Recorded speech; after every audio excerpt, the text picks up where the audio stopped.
What's up guys, thank you for tuning into ICE TV. My name is Philip Price and today I'm going over everything you need to know about Cyberpunk 2077's crafting system.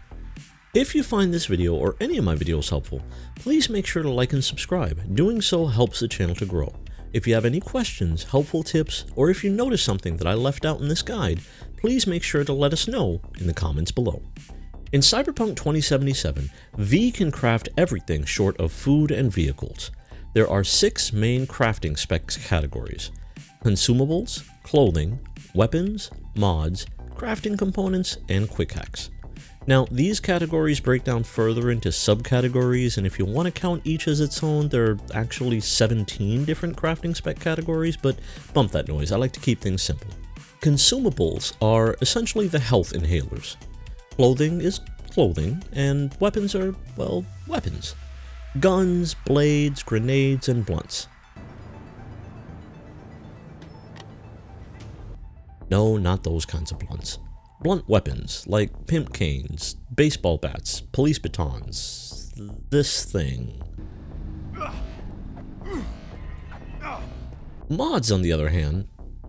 Okay, so the easiest way I can explain mods, you know those little circles that you see in the upper left-hand corner of your gear? Well, those are mod slots. Mods are anything that can fit into those slots. There are 10 different kinds of mods, but before I get into what those are, let's talk a bit about those mod slots. Whenever you craft a new item that is capable of mod slots, the number of mod slots that said item has is randomized depending on quality and type of said item. For example, legendary quality shoes can have a max of 3 slots each. So before you make your legendary Crystal Lily evening shoes with extra durable soles, make sure you save first, because if it doesn't have 3 mod slots when you craft it, reload that save file and try again until you make one with 3 slots. This trick also works for legendary clothing you find out in the wild. Just make sure to create a save file before you pick up the item if it does not have the maximum number of mod slots. When you reload that save file you just created, the number of mod slots on that gear will change. You can get a maximum of 4 mod slots for shirts and jackets, and 3 for hats, glasses, pants, and shoes. That's a maximum of 20 clothing mod slots. Now, you know how I mentioned there were 10 different types of mods? Well, there are clothing mods, weapon mods, mantis blade mods, moonwire mods, projectile launcher mods, arms cyberware mods, gorilla arms mods, Kiroshi optics mods, berserk mods, and Sandvistan mods. And you can craft each one of these types of mods once you find the appropriate crafting spec. The same holds true for clothing, weapons, and consumables. Quick hacks are the only things that cannot be crafted unless you unlock specific perks in the quick hack perk tree, beginning with the Hacker's Manual perk. Now, finding these crafting specs would be another guide entirely, so I'm not going to get into details with where to find every specific mod crafting spec. Just know that they typically appear in their corresponding vendors around Night City. Oh, and you can also purchase mod crafting specs even if you already know them, so don't just buy a crafting spec just because you see a vendor selling it. Not sure if that's a bug or not, or if that's going to get fixed later, but as of right now, you can buy the same crafting spec over and over and over, just wasting your money. Clothing mods and clothing crafting specs can be bought from clothing vendors. Consumable crafting specs can be bought from med vendors. Mantis blade, moonwire projectile launcher, arms cyberware, gorilla arms, Kiroshi optics, berserk, and Sandvistan mod crafting specs can be bought from Ripper Docs. Personally, I've had a heck of a time finding them, so save your eddies, and as soon as you spot one, make sure to pick it up because it may be days before you see them again. So it turns out, after a little bit of research, that this may in fact be a bug in the game that needs to be fixed, because I'm hearing a lot of reports that the legendary crafting specs sold by the vendors only show up the first time you visit them, and then after that it's nearly impossible to get it a second time. Once you find the appropriate crafting spec, you now need to have the required materials to make each item. There are a total of 8 crafting materials: common, uncommon, rare, epic, and legendary crafting components, as well as rare, epic, and legendary upgrade components. You can get these materials by either buying them from vendors, which I do not recommend, or dismantling items. What materials you receive from dismantling an item depends on the quality of the item you are dismantling.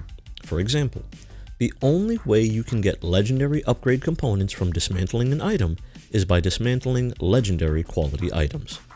You can also combine lower quality crafting components to create higher quality ones once you've unlocked the tune-up perk under the crafting tree, which is only available after getting V's technical ability to level 16.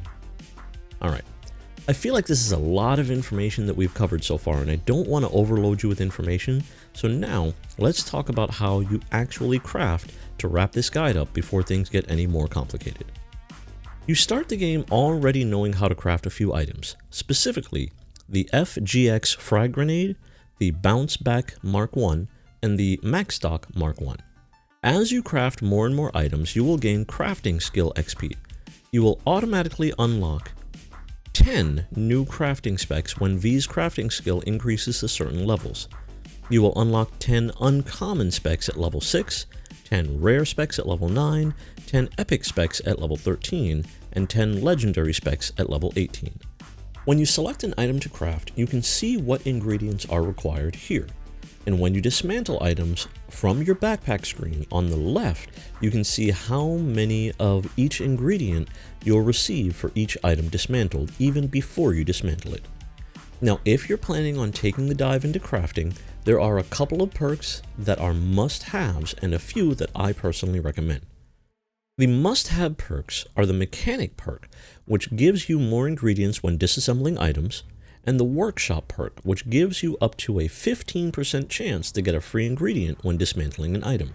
I would also personally recommend the scrapper perk as well for inventory management, as this perk automatically disassembles junk as you pick it up. Some people disagree with this because you can sell junk for money, but honestly, it's not worth the headache to me. If you decide to go deep with crafting, the next tier of must-have perks are Ex Nihilo, to get a 20% chance to craft an item for free, cost optimization to reduce the cost of crafting items by up to 30%, and tune-up, like I said earlier, which unlocks the ability to combine crafting materials to upgrade it into higher quality materials. If you care about quick hacks at all, then definitely grab the Hacker's Manual, School of Hard Hacks, Hacker's Overlord, and Bart Moss's Legacy perk from the quick hacking tree to unlock crafting specs for uncommon, rare, epic, and legendary quick hacks. And that's it. There is still some more info that I'm researching, like whether or not it's a glitch or a game mechanic that will sometimes allow you to craft a weapon at twice its base DPS, or if it's more beneficial to upgrade a weapon to its max state before upgrading it to the next quality tier. If any of you know the answers to these questions, make sure to let us know in the comments below. Don't forget to like and subscribe, and until next time, stay safe, stay blessed, and stay tuned to ICE TV. Know what? Let's just not say anything for a minute, okay?